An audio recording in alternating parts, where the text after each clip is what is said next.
तो दोस्तों आज की इस वीडियो में मैं आपको बताऊंगा कि सैमसंग गैलेक्सी नोट 4 की लैंग्वेज कैसे चेंज करते हैं। तो चलिए वीडियो स्टार्ट करते हैं। तो दोस्तों वीडियो स्टार्ट करने से पहले एक छोटी सी रिक्वेस्ट, अगर आपने मेरा चैनल अभी तक सब्सक्राइब नहीं किया तो प्लीज़ जल्दी से सब्सक्राइब के बटन पर क्लिक करके मेरे चैनल को सब्सक्राइब कर दें और साथ ही बेल आइकन को प्रेस कर दें ताकि मेरी हर नई आने वाली वीडियोज़ आप तक सबसे पहले पहुँच सकें। तो चलिए दोस्तों वीडियो स्टार्ट करते हैं। सबसे पहले सेटिंग, स्क्रॉल डाउन, लैंग्वेज। तो दोस्तों यहाँ से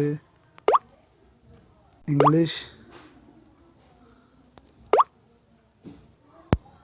मोर लैंग्वेज,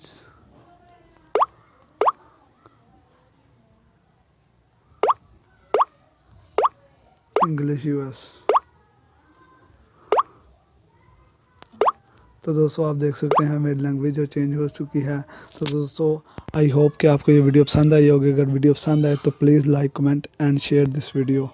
थैंक्स फॉर वॉचिंग।